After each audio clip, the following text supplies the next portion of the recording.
আসলে হচ্ছে যে ছবির জগতে আসার ব্যাপারটা নেশাটা একদম ছোটবেলা থেকেই মাথায় ভূত চেপেছিল।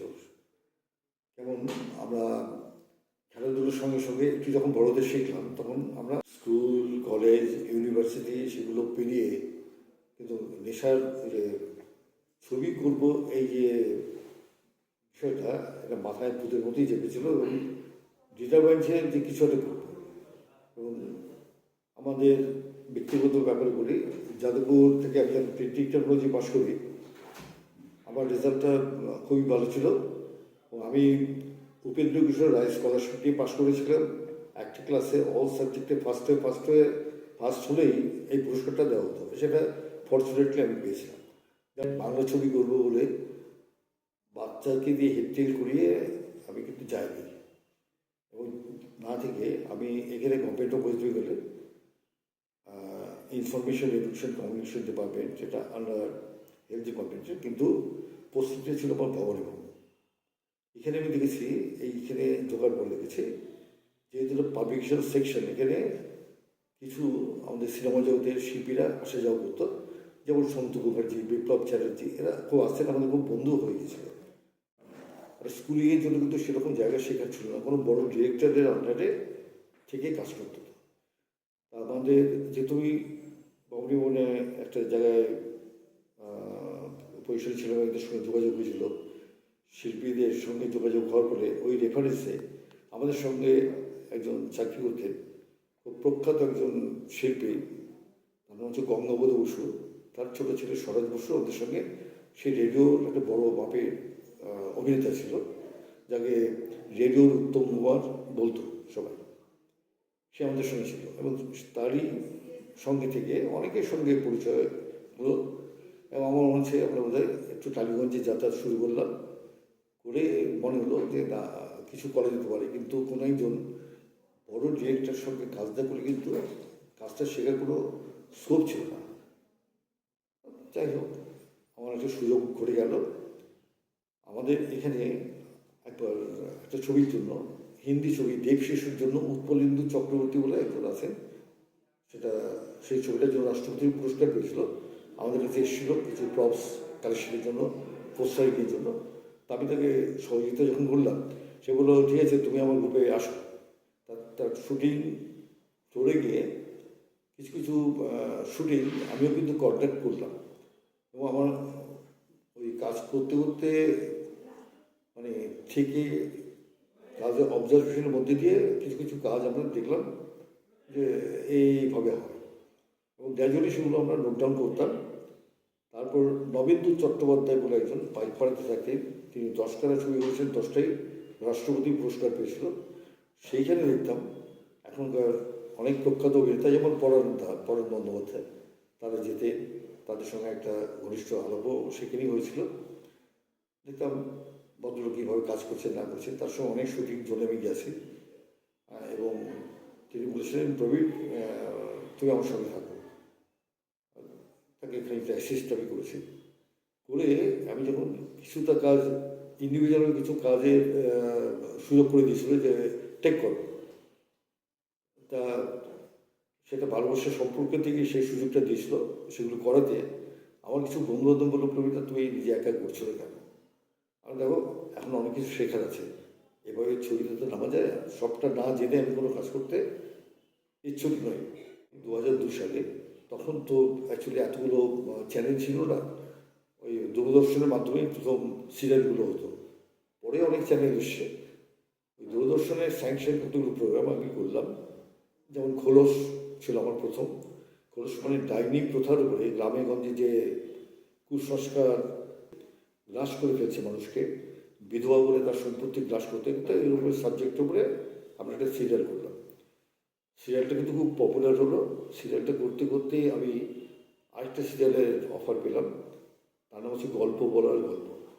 প্রত্যেক দিন বিভিন্ন নামী এবং অনামী রাইটারের একটা করে গল্প থাকতো, যেটা দূরদর্শনে টেলিকাস্ট হতো এবং সেইটাতে প্রত্যেক দিন একটা করে গল্প করতাম। সেই গল্পগুলো কিন্তু খুব পপুলার হয়েছিল এবং এই করতে গিয়ে আমি কিন্তু টালিগঞ্জে যারা রিনাউন্ড আর্টিস্ট, যাদের সকলে চেনে, যারা ভালো অভিনেতা কিংবা অভিনেত্রী হিসেবে চিহ্নিত, তাদের নিয়ে আমি কিন্তু কাজ আরম্ভ করলাম। আমার সুযোগ হয়েছিল সে সিরিয়ালের সময় থেকে গীতা দে, বরজ মিত্র, নিমো ভৌমিক, প্রখ্যাত সমস্ত শিল্পীদের নিয়ে আমি কাজগুলো করেছি। আমি যে প্রেমিসেসে মধ্যে আমার অফিসটা ছিল, তার পাশেই পরান্দা রোজই দেখতাম উনি শুটিংয়ে বেরিয়ে যেতে। টালিগঞ্জে আসা আরম্ভ করলাম এবং এই সিরিয়াল করতে করতে কয়েকটা টেলিফিল্মও করলাম। করার পরে নন বেঙ্গলি রাজেন্দ্র মেহতা বলে তিনি বললেন, প্রকৃত আমি একটা ছবি করবো, আপনি করুন। ছবিটার নাম হচ্ছে অর্জুন আমার নাম। গল্পটা অনেক গল্প পড়েছিলাম, আমি একটা গল্পটাকে ভালোভাবে শুনেছিলাম। গল্পটার কনসেপ্টটা ছিল আমার মিসেসের, দরতি নন্দী নামে। সে বাংলায় অনার্স, তার লেখালেখির হাত আছে। তো গল্পটা তার পছন্দ হতে চিত্রনাট্যটা আমিই করতাম। আর আমার মনে হয় যে কোনো পরিচালককে ছবি করতে গেলে তাকে যেমন টেকনিক্যাল সাইডটাও একটু বুঝতে হয়, তাকে কিন্তু স্ক্রিপ্ট, অ্যাক্টিং সবটাই তার কৌক্ষিকতা হওয়া উচিত, তবে সে ভালো কাজ করতে পারে বলে আমার মনে হয়। এবং আমি মাঝখানে একটা গ্রুপ থিয়েটারও জয়েন করেছিলাম, যেটা খুব পরবর্তীকালে খুব নামও হয়েছিল। সেই গোষ্ঠীর নাম হচ্ছে সায়ক। মেঘনাথ বরচাস তার ছিল পরিচালক। কিন্তু আমি এই চাকরি সুবাদে আমি এখানে থাকতে না পারার জন্য আমাকে একটা নাটকে পার্টিসিপেট করার পরে আমি ছেড়ে দিতে হয়।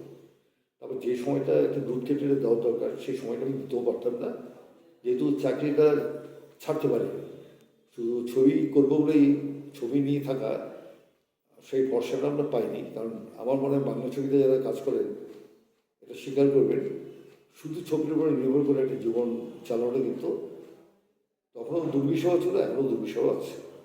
কিছু লোক এটা নিয়ে যারা পড়ে আছে বড় করে ভেবেছেন, কিছু লোক সফল লোক আছেন ঠিকই। তো বহু মানুষ আমি দেখছি এরা এর সঙ্গে যুক্ত, তারা কিছু না কিছু কাজকর্ম করতেন বেসিক, যেটা তার জীবন চালাবার জন্য যে অর্থের প্রয়োজন হতো সেটা তাকে সেক্ষেত্রে জোগাড় করতে হতো। ছবি থেকে আমরা কিন্তু সেরকম কিছু পাইনি, কিন্তু লোকের ভালোবাসা আমরা অনেক পেয়েছি। ছবি করতে প্রডিউসার এসে বললো আমার সঙ্গে একদিন দেখা করুন। একদিনের কথাতে সেই ছবি ঠিক হয়ে গেল। তার নাম হচ্ছে, সেই ছবিটা ছিল অগ্নিশপথ, যার স্ক্রিপ্টটা করেছিল শক্তিপদ রাজগুরু। আর এই ছবিতে আমি নতুন ছেলেকে নিয়ে কাজ শুরু করলাম। সে আজকে টালিগঞ্জ পাড়ার হার্টথ্রব এবং বলা যেতে পারে সুপারস্টার দেব। দীপক আমি এসেছিল আমাদের কাছে, এবং ইন্দ্রপুরি স্টুডিওতে বসেই দেবী ইচ্ছে প্রকাশ করলেন যে নামটা, দেব নামটা তার রাখা যায় কিনা। আমি তাকে বলেছিলাম যে তুমি একটা কাজ করো, তুমি তো বাংলা বলছো, বাংলা ছবি বাংলা ভালো করে বলতে হবে। তো সে ইংলিশ মিডিয়ামে পড়াশোনা করেছে বম্বেতে, তার স্কুলেই হিন্দিটা ভালো বোঝে, বাংলা কনসেপ্ট একটু তার কম ছিল, কিন্তু তার ডেডিকেশন এত ছিল, সে চেষ্টা করে কিন্তু বাংলাটা শিখেছিল, রপ্ত করেছিল। তাকে নিয়ে ছবি আমরা করলাম। ছবিটা সেই অর্থে তখন কিন্তু একটু অপপ্রচার হলেও যে ছবিটা নাকি ফ্লপ করেছে, ভালো হয়। কিন্তু আমি জানি অনেক শিল্পীর কাছ থেকে আমি তার যারা ছবিটা দেখেছিলাম বলছে ছবিটা কিন্তু আমাদের খুব ভালো লেগেছে।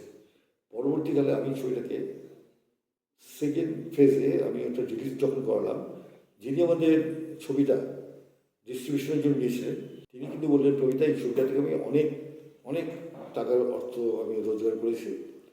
ছবিটা কিন্তু আমাদের খুব ভালো লেগেছে। এবং ওই ছবিটা 2007 সালে উত্তম কুমার অ্যাওয়ার্ড যখন ডিক্লেয়ার করা হলো, অনেক ছবিকেই অ্যাওয়ার্ড দেওয়া হলো। আমার এই অগ্নিশপথ ছবিটি কিন্তু 3টে অ্যাওয়ার্ড পেয়েছে। অন্যান্য ছবি পেয়েছে তারা 2টো করে, কিন্তু 3টে কেউ পায়নি, অগ্নিশপথ পেয়েছে। ছবিটা যদি ভালোই না হবে তাহলে ছবিটা এত অ্যাওয়ার্ড পাবে কেন? কিন্তু আমি কিন্তু কোনোদিন অ্যাওয়ার্ড কীভাবে হয়, কারা দেয়, এটা কিন্তু আমি জানতাম না, আমি কোনোদিন চেষ্টাও করিনি, হয়েছে। তারপরে ছবি আরও কয়েকটা করলাম, ধ্রুবতারা, তারপরে রূপালী পর্দা বলে একটা ছবিটা হাত দিলাম, কিন্তু ছবিটা শেষ পর্যন্ত একটা ছবি কমপ্লিট হলো। কমপ্লিট হয়ে তো কিছু ডিসপিউট হয় না, তাদের প্রডিউসার প্রবলেম, সেন্সার হয়ে গেছে, সব হয়ে গেছে, কিন্তু ছবিটা তখন কিন্তু রিলিজ করেনি, পরে রিলিজ করে দিয়েছে। সেখানে আমরা খানিকটা ডিপ্রাইভ হয়েছে ঠিকই, কিন্তু হয়েছে। মাল্টি স্টারের ছবি, টালিগঞ্জে বিখ্যাত ছবি, সেটা হচ্ছে বাঙাল ঘটি ফাটাফাটি। সেই ছবিটা করেছি। কোয়েল মল্লিক, যিশু তার হিরো হিরোইন। এবং আমাদের টালিগঞ্জে যারা, যেমন সাবিত্রী চ্যাটার্জি, মাধবী মুখার্জি, হারাধন বন্দ্যোপাধ্যায়, মনোজ মিত্র, বিপ্লব চ্যাটার্জি, মৃণাল মুখার্জি, সন্তু মুখার্জি, আমাদের আরও সমস্ত যারা আছেন প্রচুর সিরিয়ালের আর্টিস্ট, তাদের অনেকেই ছিলেন, ভোলা তামাং, দেবাশিস, এরকম অনেক। এবং এদের মধ্যে অনেকেই আছেন যাদের আজকে এক ডাকি চেনে নতুন হিসেবে কিন্তু তাদের আমি নিয়েছিলাম। তার মধ্যে সেই ট্যালেন্টটা ছিল, সুযোগটা করে দেওয়ার জন্য কিছু লোক থাকতে হয়। আমি কিন্তু সেটা মেন্টালি আমি, কারণ আমি যখন আসি আমি জানি খুব স্ট্রাগল করতে হয়, আমি বুঝলাম স্ট্রাগলটা কী। সেই স্ট্রাগলটা যারা করছে তাদের প্রতি কেন জানি না আমার একটা দুর্বলতা ছিল, তাহলে বললে কিন্তু না করতাম না, তাদের নিয়ে যেতাম এবং তারা আজকে প্রতিষ্ঠিত অনেকে। সেইভাবে এরপরে এই করতে করতে আমার গোটা বাংলা ছবি গোটা 6 হয়ে গেছে। সিরিয়ালও 4টে, টেলিফিল্ম গোটা 4। তারপর মাঝখানে করোনা এলো, করোনার প্রভাবে আমরা সবাই বসে গেলাম। তারপর আস্তে আস্তে হল উঠে যাচ্ছে, হলের সংখ্যা যেখানে 740 করে ছিল সেখানে কমে গিয়ে 40টা এসে দাঁড়ালো। ন্যাচারালি ছবি করবে কে? অ্যাকচুয়ালি আমার মনে হয় এটা আমার একটা আবেদন সরকারের কাছে, আপনারা এই যে হাউসগুলো বন্ধ হয়ে যাচ্ছে একটু দেখুন তার চেষ্টা করে, যে এই জায়গাগুলো হাউসগুলো বন্ধ হয়ে যাচ্ছে, প্রমোটিং হচ্ছে সেখানে, তাতে অন্তত এনকারেজ করে একটা মিনিয়েচার হল করার জন্য রাখুন মিনিমাম। এখন একটা মাল্টিপ্লেক্সে একটা ছবি রিলিজ করলে অনেক টাকার ব্যাপার, সেরকম এত টাকা দিয়ে দর্শক ইচ্ছে থাকলেও যেতে পারে না। কিন্তু এইসব হলগুলো থাকলে কিন্তু অনেক হল থাকলে বহু নতুন ছেলে মেয়ে আজকে এসআরএফকে থেকে পাস করে আসছে। সত্যজিৎ রায় ফিল্ম ইনস্টিটিউশন, কত ছেলে মেয়ে তারা পাস করে, কত ট্যালেন্ট বেরিয়ে আসছে। তার তো কাজ করবে, তাদের কাজগুলো করে দেখাবে না কোথায়, তার তো সুযোগটা করে দিতে হবে, সেরকম একটা জায়গা থেকে তৈরি করে দিতে হবে, দেওয়া উচিত। এটা যদি আমাদের সরকার, অন্যান্য স্টেটে আমরা দেখতে পাই সাবসিডি থাকে, অনেক কিছু থাকে, কিন্তু আমাদের এখানে কিন্তু সেই সুযোগটা নেই। কিন্তু বাংলা সাহিত্যের যে গল্প নিয়ে বাংলা কিন্তু স্থান কিন্তু পৃথিবীতে বিভিন্ন জায়গায় আমাদের কিন্তু সমাদৃত। এবং বাংলার ছবি যে ভালো করতে পারে, বাংলায় যে অনেক ট্যালেন্ট আছে, একটা সময় সমস্ত বলিউডে কিন্তু বাঙালিরাই কিন্তু দাপটের সঙ্গে ঘুরে বেড়াতো, কেননা এখানে বহু প্রতিভা আছে। আমরা কিন্তু এটাকে আরেকটু যদি এনকারেজ করি, এদের যদি সুযোগ করে দেওয়ার ব্যবস্থা করি, তাহলে অনেক ভালো ভালো ছবি কিন্তু কোনো হতে পারে।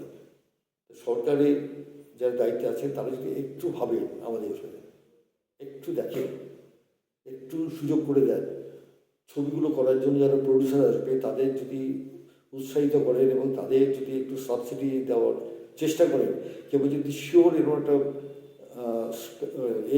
ফিল্ড তৈরি করে দেয় যে ছবিগুলো করলে ছবিগুলোর টাকা অন্তত তার ইনভেস্টমেন্টের টাকা অন্তত ব্যাংক ইন্টারেস্টে সে রিকভার করতে পারবে। এর মানে জায়গা হলো কিন্তু ছবি, বাংলার মান, ছবির মান অনেকই উন্নত। এখন অনেক বড় বাজেটের ছবি হচ্ছে, কিছু হচ্ছে ছোটো বাজেটের অনেক ছবি হচ্ছে। ছবি কিন্তু ছবি এত, আমাদের বাংলা সাহিত্যে এত ভালো ভালো গল্প আছে, সেগুলো যদি চলচ্চিত্রায়ন হয়, তার যদি প্রজেকশন হয়, লোকে কিন্তু দেখবে। এবং আমার মনে হয়, আমার বিশ্বাস, এটাকে সাধারণ মানুষ যারা দর্শক, যেমন আজকাল তো মোবাইলে দেখে নেন, সব দেখে নেন, কিন্তু অনেকেই কিন্তু আবার হলমুখী হচ্ছে, কারণ বড় পর্দায় বড় ছবি দেখে একটা ছবিকে গ্রহণ করতে কিন্তু সকলেই চেষ্টা করে এবং ভালোবাসে। সেই ভালোবাসার জায়গাটা তাকে আমাদেরও তাদের এনকারেজ করতে হবে, চার্জ করতে হবে। তার জন্য আমরা প্রত্যেকটা মানুষ যারা দর্শক তারা, প্লাস সরকারের তরফ থেকেও যারা আছেন, যারা কালচারাল সাইডটা দেখছেন, তারাও আমাদের একটু এই ব্যাপারে সহযোগিতা করুন, আমার আবেদন। তাহলে বাংলা ছবি বাঁচবে, বেঁচে ছিল, এটা সারা পৃথিবীতে কিন্তু বাংলা ছবির একটা স্থান করে দিতে পারে, এটা আমার বিশ্বাস।